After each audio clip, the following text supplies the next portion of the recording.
مخکې تر دې چې په هغې اسبابو وغږېږم یو ځل دا خبره ذهن کې کېنوئ چې وراثت په قرآن کریم کې یوازې د مال نوم نه دی، سره د دې نه چې موږ په شریعت کې چې یو څوک وفات شي خلک وایي د فلاني سړي میراث تقسیمیږي، یا خلک وایي فلانی د فلاني وارث دی.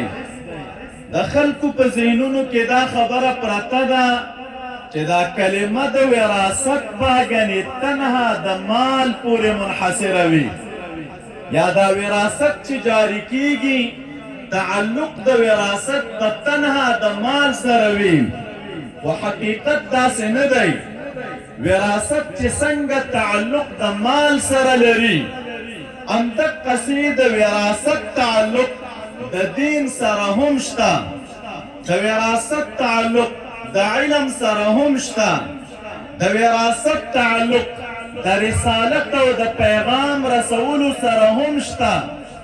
یو انسان به په جامعه کې داسې وي چې هغه به د چا د مال وارث وي، یو څوک به داسې وي چې هغه به د چا د دین او د عقیدې وارث وي، یو څوک به داسې وي چې هغه به د چا د رسالت او د پیغام وارث وي، یو څوک به داسې وي چې هغه به د چا د علم وارث وي. خلاصه دا ده چې وراثت یو عام مفهوم دی. دا قرآن کریم چې د رب العالمین د لوري پیغام دی او په شرعي علومو باندې مشتمل دی، په رسالت او په پیغام د وحدانیت د رب العالمین مشتمل دی، او ورسره په صحیح عقیده او په بهترین دستور مشتمل دی. نو دا هم په اوله مرتبه کې رسول الله صلی الله علیه وسلم ته راغی چې کله هغه مبارک د دنیا نه تشریف یوړه، زما او ستا د خوږ پیغمبر نه میراث د دنیا نه دی پاتې. حدیث د بخاري دی، رسول الله صلی الله علیه وسلم په میراث کې موتا ته دین پریښی، په میراث کې موتا ته معرفت او علم پریښی، او په میراث کې موتا ته هغه پیغام پریښی چې کوم پیغام د مبارک ته د رب العالمین د لوري راغلی و. لہذا په جامعه کې به داسې خلک شتون لري چې هغه وارثان د دغې نور او د معرفت او د رڼا او د علم وي. او دا م یاد ولرئ لکه څنګه چې دا وراثت په د امت مسلمه کې پاتې دی، خوشبخته هغه چې د کومو کسانو انتخاب رب العالمین د دغې وراثت دپاره وکړي. قرآن کریم دی، الله تعالی فرمایي الله یجتبی الیه من یشاء. بنده د رب العالمین ته نږدېکت، الله تعالی ته قرب حاصلول، د رب العالمین رضا حاصلول، دا سره د دینه چې تعلق د کسب سره هم دی. اسباب او آلات به ته استعمالوي، د رب العالمین د وصل او د هغه د رضا کوشش وکړئ، او د رسول الله صلی الله علیه وسلم د حقیقي وراثت کوشش وکړئ. خو یاد ولره اجتبا د رب العالمین د لوري ده، انتخاب د رب العالمین د لوري دی. رب کریم فرمایي الله یجتبی الیه، رب العالمین غوره کوي خپل ځان ته د چا دپاره چې د الله تعالی مشیت او اراده وشي. او آیت د قرآن کریم دی، رب العالمین فرمایي ثم اورثنا الكتاب الذين اصطفينا من عبادنا. بیا موږ په میراث کې ورکه دغه کتاب هغه کسانو ته چې کوم کسان په د خپلو بندګانو کې رب العالمین وایي ما غوره کړي دي، ما غوره کړي دي. د میراث حواله کېدل هم د رب العالمین د لوري دی، اصطفاء او انتخاب هم د رب العالمین د لوري دی. دې منصب ته هغه خلک میدان ته راوړاندې کېږي چې د کومو کسانو انتخاب دا د رب العالمین د لوري شوی وي، کومو کسانو ته دا استعداد رب العالمین حواله کړی وي. د دې وجه نه معزز سامعینو وراثت د رسول الله صلی الله علیه وسلم دا د هر چا منصب نه دی، دا د رب العالمین فضل غواړي، د رب العالمین د لوري اجتبا ده، د رب العالمین د لوري چې دی هغه استفا غوره کېدل دي. راځئ معزز سامعینو هر کله چې وراثت د رب العالمین د لوري انتخاب دی په دې مخدم زکا وارثین د رسول اکرم صلی الله علیه وسلم او وارثین د دغه لوی منصب څوک دی حدیث د بخاری دی رسول الله صلی الله علیه وسلم فرمای العلماء ورثة الانبیاء علماء دا د انبیاء کرام وارثان دي هر څوک وارث د رسول الله صلی الله علیه وسلم نشي جوړېدلی منصب د وراثت د رسول اکرم صلی الله علیه وسلم دا علماء ته پاتې دی او دا ځان سره یاد ولرئ امام ربانی رحمت الله علیه په خپلو مکاتیبو شریفو کې په متعددو مواضعو کې دا وضاحت کړی چې دا منصب د وراثت چې علماء کرامو ته پاتې دی او وارثان د رسول الله صلی الله علیه وسلم چې علماء کرام دي دا وراثت بیا د هر عالم وظیفه نه ده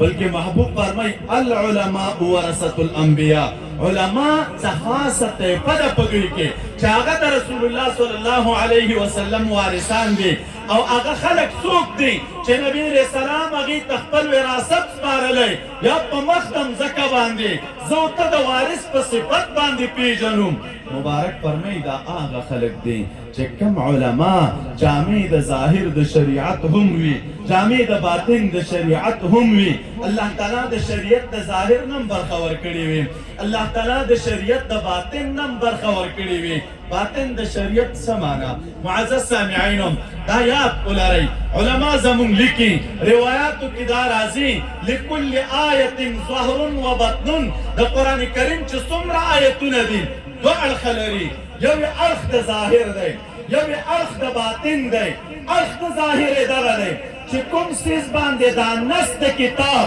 دلالت کوي او کوم څیز مفهوم او مقصود د الله تعالی د کتاب دی د هغې مطابق عمل دا د شریعت ظاهر دی شریعت وایي اقیموا الصلاة لمونځ قایم کوي یو سړی راپورته کېږي لمونځ قایموي دا د شریعت ظاهر دی او همدغه رنګې شریعت سره باطن هم شته د باطن څه معنا باطن دا معنا نه لکه څنګه چې په دې امت کې یوه ګمراه ډله ده په دې صوفیو کې په نوم د باطنیو باندې په دې باطنیو اهل حق صوفیه کرام ردود لري د هغې خلکو رایه دا ده او د هغې خلکو منشور دا دی وایي دا د قرآن کریم د آیتونو چې کوم ظاهر مفهوم دی وایي دا مفهوم مراد نه دی دلته یوه نوې فلسفه پرته ده د هغې طرف ته جهاد پکار دی او د هغې مطابق عمل پکار دی د همدې وجې نه دا ګمراه جماعت بیا راپورته کېږي او د قرآن کریم هغه باطني اسرار چې دوی ورته وایي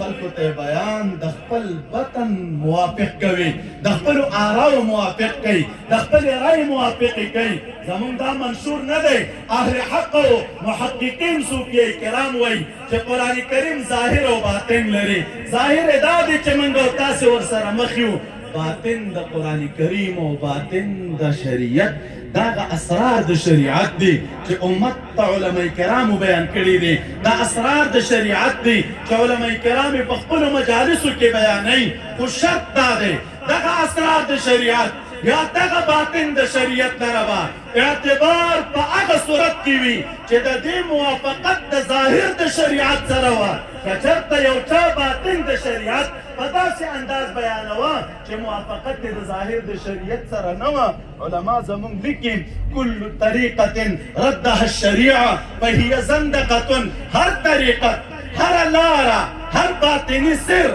هر دعوه د تصوف او د طریقت چې هغه مطابقه د ظاهر د شریعت سره نه وه دا زندقت دی دا ګمراهي ده دا د رب العالمین ته د وصول لاره نه ده رب العالمین ته به د وصول لاره هغه وي او هغه باطن لره به اعتبار وي چې کوم باطن د ظاهر د شریعت سره موافق وي او ټکر ورسره نه لري نو د دې وجې نه معزز سامعینو چې شریعت زموږ ظاهر او باطن دواړه لري کوم یو عالم چې د شریعت د ظاهر نم برخمن وه د شریعت د باطن نم برخمن وه دا کامل وارث د رسول الله صلی الله علیه وسلم دی رب العالمین دې موږ او تاسو ته دا کامل وراثت د نبی علیه السلام په برخه کې راځي معزز سامعینو هر کله چې وراثت یو لوی مفهوم دی وراثت د نبی علیه السلام یو لوی نعمت دی قرآن کریم پاتې دی او زه ته وارث جوړېدی شو د وراثت د جوړېدو دپاره علماو لیکلي دي ارکان دي. یو اساسي او بنیادي رکن د قرآن کریم د حقیقي وارث د جوړېدو دپاره سلامت العقیده، هغه د عقیدې درستوالی دی. یو سړی به په هغه وخت کې د قرآن کریم حقیقي وارث جوړ شي چې د هغه عقیده درسته وي. عقیده درسته څه معنی؟ دا خو هر څوک پوهي چې زما عقیده درسته ده. هېڅوک یو ډله یو جماعت هم دا نه وایي چې زما عقیده خرابه ده. یو سړی هم دا نه وایي چې دا زه عمل کوم نو په داسې انداز کې کوم چې زما عقیده خرابه ده او د خرابې عقیدې په ضمن کې لګیا یم. نه معزز سامعینو، سلامت د عقیدې دا معنا ده. علماء کرام لیکي هغه عقیده چې د کتاب او سنت سره موافقه وي، هغه عقیده چې هغه د قرآن او سنت تشریح پکې شوي وي، د سلفو د آراو مطابق دې ته صحیح عقیده ویلی کېږي. زمونږ او ستاسو په دې دیار او زمونږ او ستاسو په دې وطن کې علما زمونږ چې برخمن دي د متکلمینو علماو د کتابونو نه، هغه عقیده مونږ او تاسو په دې وطن کې د خپلو ځانونو دپاره انتخاب کړې چې کومه عقیده د دغې امت د یو بهترین امام د یو عظیم محسن چې امام ابو حنیفه رحمه الله د هغه نه رانقل ده، یا بذات یا د هغه د شاګردانو په توسط باندې نن په دې امت کې د هغه مبارک عقیده چې پاتې ده په دې دیار کې او په دې وطن کې چې زمونږ او ستاسو وطن دی، معیار د حقانیت دپاره هغه مذهب او عقیده د امام ابو حنیفه رحمت الله علیه ده.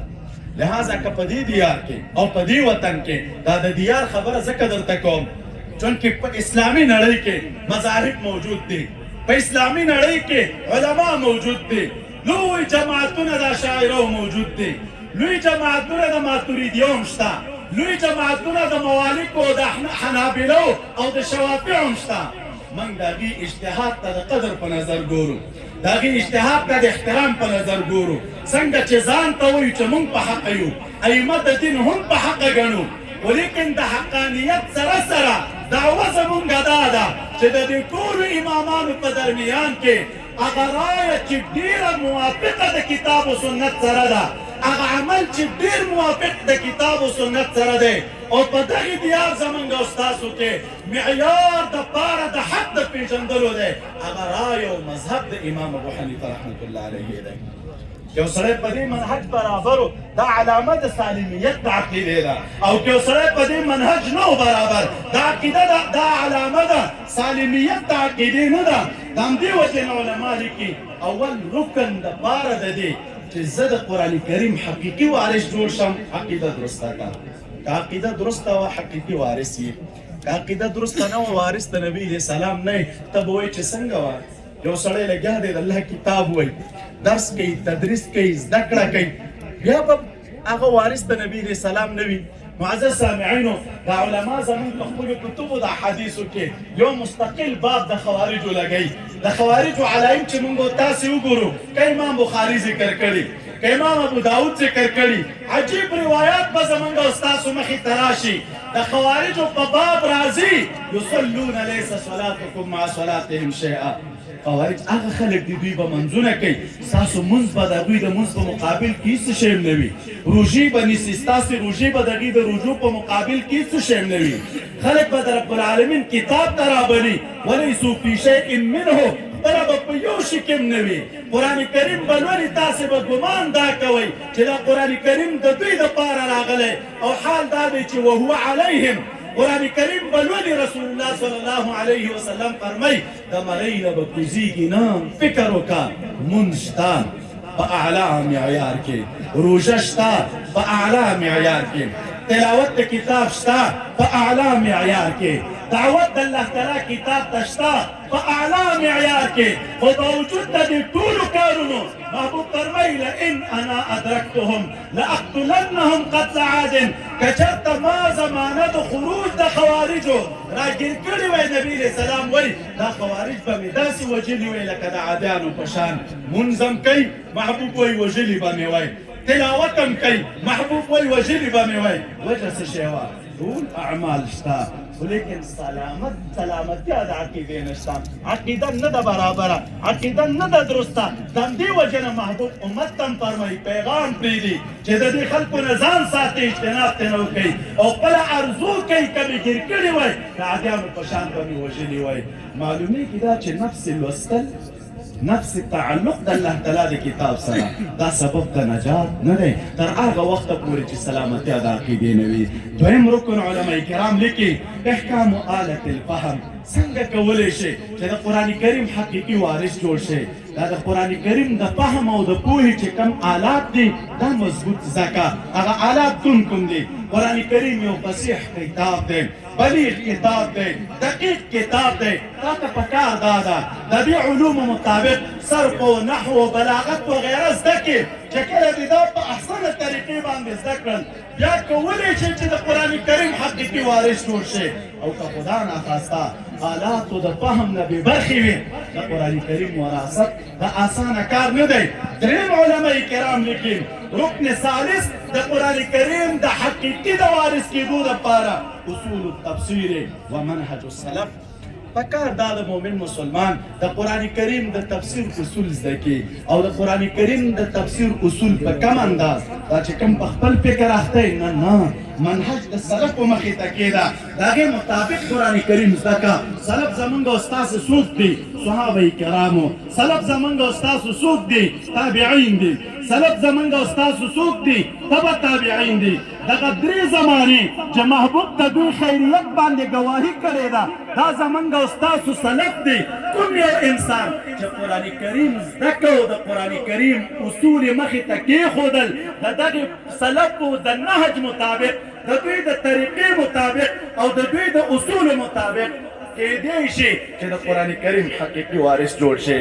او که یو سړی وایي چې نه اصول د قرآن کریم بیانوم خو د سلفو د رای مطابق نه، اصول د قرآن کریم بیانوم خو سلفو ته پکې ضرورت نشته، په ځای د دې چې د نجات فکر او سوچ کې د هلاکت کنده کې غورځېدلی نجات نشته، ناکامي ده او ضلالت او ګمراهي ده. په شریعت باندې به بهترین عمل په هغه صورت کې کوی شي او حقیقي وارث د قرآن کریم په هغه صورت کې جوړېدی شي چې د قرآن کریم اصول مطالعه کې او د سلفو مطابق. زمونږ او ستاسو علما د اهل سنتو چې څومره هم دي دې تفسیرونه کې خپلو مساجدو کې مخې ته د خپلو سلفو کتابونه پراته وي، د هغې آرا پراته وي، د هغې منهج مخې ته پروت وي، هغې منهج ته ګوري بیا خپل تفسیر مخې ته وړي. او تاسو دا نور خلک وګورئ چې د عقیدې د اهل سنتو نه لرې وي د هغې نهج د تفسیر معلوم نه دی په دې معنا باندې غیر د ده د خپل ځان نه او غیر د 15 یا د 10 یا د 100 کسانو نه چې هغه هم د ده پیروان وي او د ده په منشور روان وي. د هغې سړي په نظر کې په مخ د ځمکه باندې د سره مسلمان ښکاره کېږي نه. دا ولې؟ دا امت کې چې دوی تشدد او پراګندګي جوړوي او د اختلاف طرف ته لمنې وهي او دا کلیو کورونه یې سره په جنګ اچولي وي، عوام علما یې سره په جنګ اچولي وي، پلار او زوی سره په جنګ اچولي وي. لامل څه شی دی؟ تفسیر به د قرآن کریم بیانوي خو نهج یې د سلفو نه دی. که یو چا د قرآن کریم نهج د سلفو په طرز باندې بیان کا قرآن کریم د وحدت کتاب دی او قرآن کریم د اتفاق کتاب دی. څلورم رکن علما کرام لیکي الفقه و اصولهم. مؤمن مسلمان ته پکار دا ده که دی وایي زه د قرآن کریم حقیقي وارث جوړ شم فقه د مطالعه کې او د فقه اصول د مطالعه کې. د همدې وجې نه علما کرام لیکي قرآن کریم یوازې عقیده نه ده، قرآن کریم کې احکام دي، قرآن کریم کې معاملات دي، قرآن کریم کې نظام د ژوند دی، قرآن کریم کې سیاست دی. دا ټولې خبرې بغیر د فقه نه که یو سړی وایي زه ورباندې عمل کوم یا به د افراط طرف ته روان وي یا به د تفرید طرف ته روان وي، شریعت به تحریف کي. خو که یو سړی وایي چې زه په قرآن کریم عمل کوم او ځان حقیقي وارث جوړول غواړم د رسول الله صلی الله علیه وسلم د شریعت د هغه دپاره اساس و بنیاد معزز سامعینو هغه دا ده چې اصول مطالعه کړي، فقه مطالعه کړي او بیا په اصولو کې بهترین اصول هغه اصول د مذهب د امام ابو حنیفه رحمت الله علیه دي.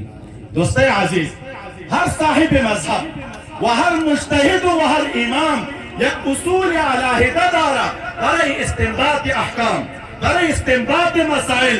خو اصول و ضوابط و قواعد که در فقه حنفی موجود است و امام ما شما این اصول را ایجاد کرده و وضع کرده. ما به طور دعوه میگوییم که الحمدلله اصول مذهب امام ابو حنیفه رحمه الله بسیار موافقت امره کتاب و سنت دارند. این فقه که ما شما امروز میبینیم بسیار مردم میگن که اینا فقه مخالف کتاب و سنت است. فقه ما شما به طور دعوه میگوییم که الحمدلله در همه فقه زیاد موافقت که دار همراه کتاب و سنت فقه ما شماست. علت نیست چیز فقه ما شما یک مدرسه نیست و یک مفکوره عالمگیر است. کدام وقتی که تدوین مذهب ما شما میشد امام ابو حنیفه رحمت الله علیه همراه شاگردای خود در مجلس وجود و قرار داشت. در یک مسئله یک هفته دو هفته یک ماه 40 روز بحث میشد. در نتیجه که مطمئن میشدن که این مسئله موافقت امره کتاب و سنت داره. بعد از اطمینان امام ابو حنیفه رحمه الله برای امام ابو یوسف میفرمود رحمهم الله دعاها یا یعقوب فی باب فلان. ای یعقوب، نام امام ابو یوسف یعقوب بود. برایش میگفت ای یعقوب این مسئله در فلان باب فقه را وضع کن. اگر تعلق امره صلات بود اینجا وضع میکردن، اگر تعلق امره زکات داشت اینجا وضع میکردن. برای وجه دوستای عزیز فقه و مذهب ما شما یک مذهب عالمگیر است. و سخن آخر معزز سامعین، اگر یک کسی میخواهد که من وارث حقیقی قرآن کریم باشم طریق چیست؟ الجمع بین الحفظ والفهم والعمل. باید این شخص قرآن کریم را یاد داشته باشم و فهم هم داشته باشه و عمل هم داشته باشه. سلف ما شما میفرماید كنا نتعلم 10 آیات فلا نتجاوزها حتى نعمل بها. سلف کی بودن میفرماید که ما 10 آیت قرآن کریم را یاد میگرفتیم، بعد از 10 آیات پیش نمیرفتیم تا که به این 10 آیات عمل نمیکردیم. اول عمل بود، بعد از عمل بس ترقی بود در فهم و ترقی بود در یاد گرفتن. معزز سامعین، این بود اسبابی که ما شما به آسانی میتوانیم که وارثین حقیقی قرآن کریم باشیم. اگر خدا نخواسته این ارکان و این اسباب موجود نمی باشد، نه فهم می باشد، نه صحت عقیده می باشد، نه آلات قرآن کریم می باشد. انسان اگر دعوی وراثت حقیقی داشته باشه در این دعوی خود صادق نیست. السلام علیکم و رحمت الله و برکاته.